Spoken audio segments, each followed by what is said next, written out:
Should Iran's supreme leader be worried right now? Some people say, absolutely. Tensions are rising fast.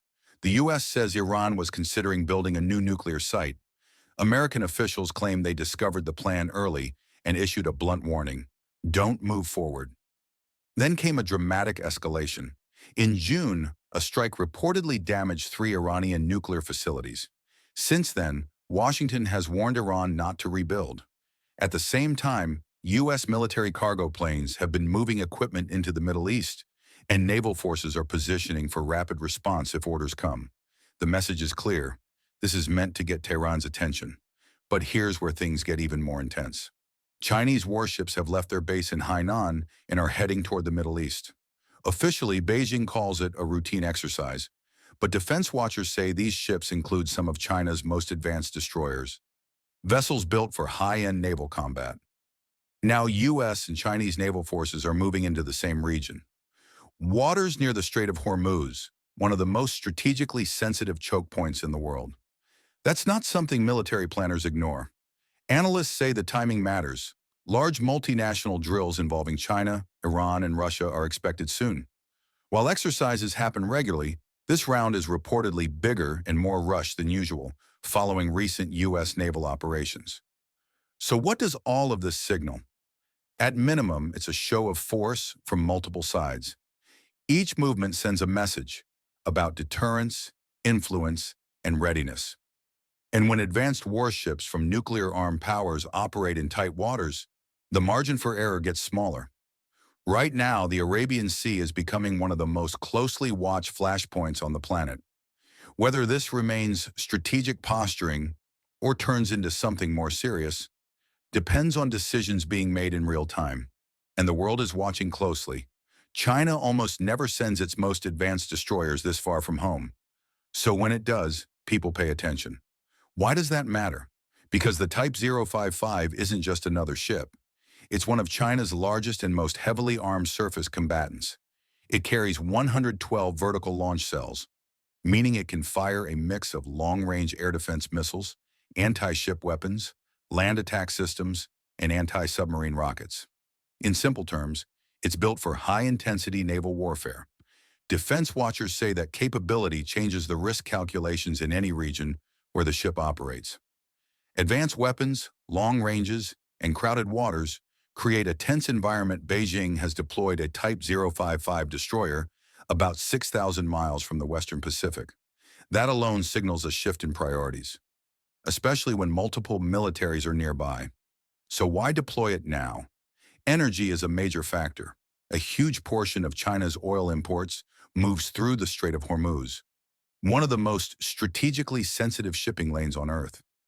Any disruption there would ripple through global markets. That's why this narrow waterway draws constant military attention. Navies patrol it, monitor it, and prepare for worst-case scenarios. China already maintains a logistics base in Djibouti, which allows ships to operate far from home for extended periods. Analysts say this points to a long-term effort to protect sea routes that support China's economy, not just a short visit. At the same time, multinational naval exercises involving China, Iran, and Russia are expected to bring several fleets into close proximity. Organizers use communication protocols meant to reduce misunderstandings, but procedures can't eliminate risk entirely. When heavily armed ships from rival powers operate near each other, even a small mistake, a misread radar signal, a delayed message, can escalate quickly. That's why military planners treat these situations with extreme caution. And there's another layer. Satellite tracking recently showed a Chinese research vessel surveying parts of the Arabian Sea weeks before the destroyer deployment. These missions are publicly described as scientific, but maritime analysts note that seabed mapping and acoustic data are also useful for naval planning. Taken together, it suggests preparation, long-range strategy, and growing presence. Right now, the Arabian Sea isn't just hosting exercises, it's becoming a stage for strategic signaling. Every ship movement sends a message about reach, readiness, and influence. And when global trade routes, advanced warships, and multiple major powers intersect in one narrow region, the margin for error gets very small. Before China sent its warships, something important happened behind the scenes. Satellite tracking suggests Chinese vessels had already been mapping seabeds, missile flight corridors, and submarine routes. In other words, preparation came first, deployment came second. Now look at what the U.S. was doing at the same time.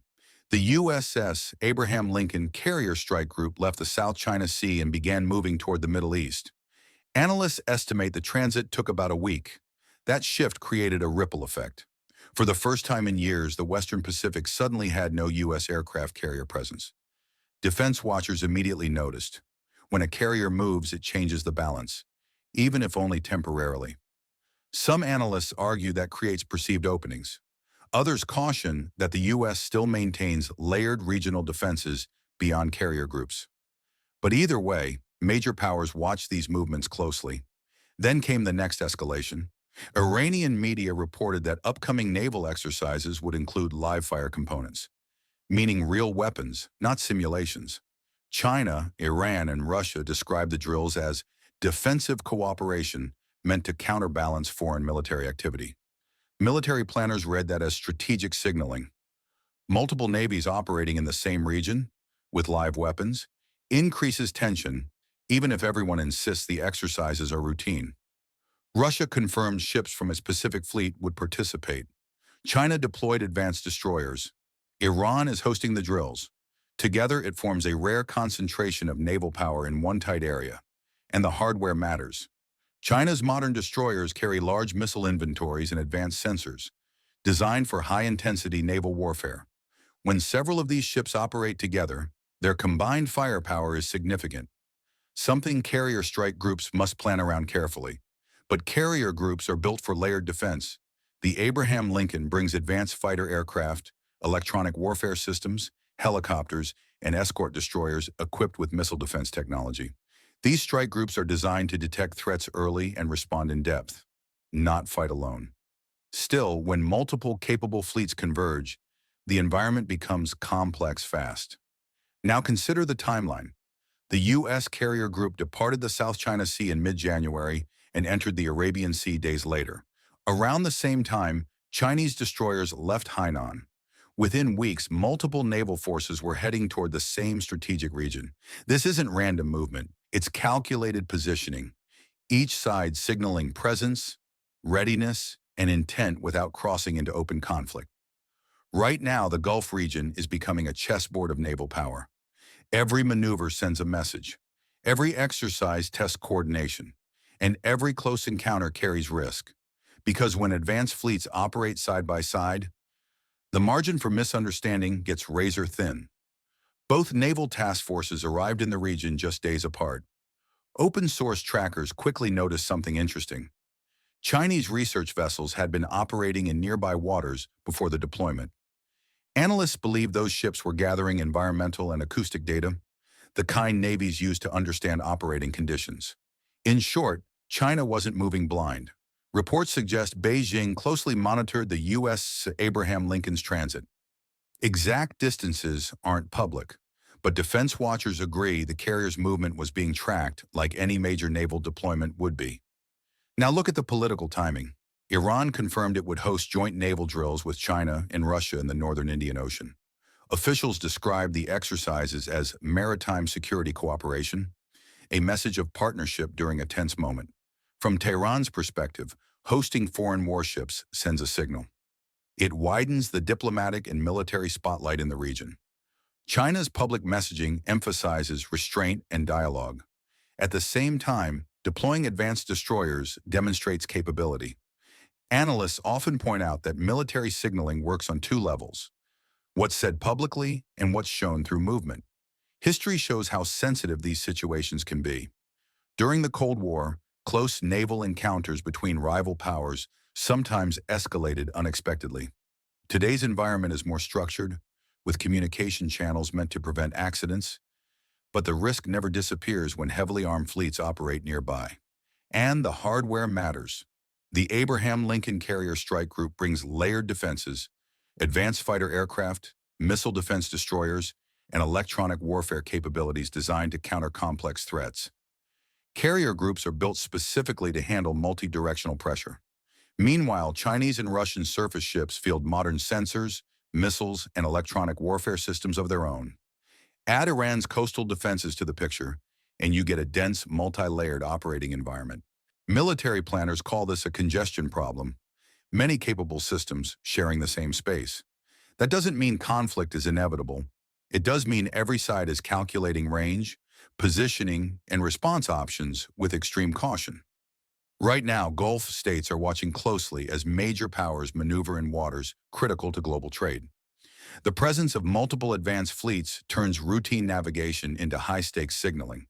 Because when rival navies operate within striking distance, precision, communication, and restraint become just as important as firepower.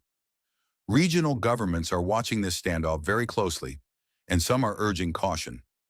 Countries like Oman and Turkey have reportedly pushed Washington to avoid escalation with Iran. Gulf leaders understand that any conflict here wouldn't stay contained for long. Last year's strikes on Iranian nuclear facilities already showed how quickly retaliation can spread. Iran responded with attacks targeting regional bases, reminding everyone how exposed the area can be. Qatar, for example, hosts a major U.S. airbase with thousands of American personnel. Any wider conflict could put that infrastructure, and the people stationed there, directly in harm's way. Saudi Arabia has its own concerns. A large share of global energy and trade flows through the Strait of Hormuz.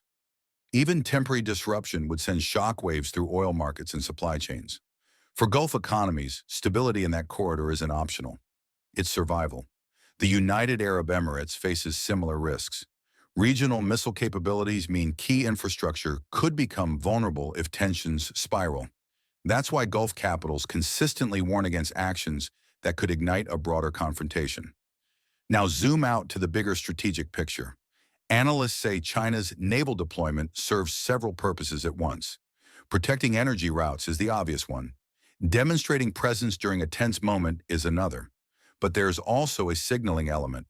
When major powers operate advanced warships far from home waters, they're showing reach in testing how others respond. It's part deterrence, part message. Influence in this region is no longer one-sided. That doesn't mean conflict is inevitable. It does mean every move is being read for intent. The arrival of U.S. and Chinese naval forces in nearby waters creates a classic high-tension environment. Capable ships, live exercises, and multiple command structures operating in close proximity. History shows these moments demand precision and restraint. Modern navies use communication protocols to avoid misunderstandings, but complexity always carries risk. What's clear is this: the Gulf of Oman and surrounding waters have become a focal point for global power signaling. Military movements are calculated, political messages are layered, and regional players are trying to prevent escalation that could harm everyone. For now, it's a standoff shaped more by positioning than combat. But the stakes are global. And in a region this critical to trade and energy, even small missteps can have outsized consequences. The coming days will show whether this remains strategic maneuvering or shifts into something more serious. Stay watching.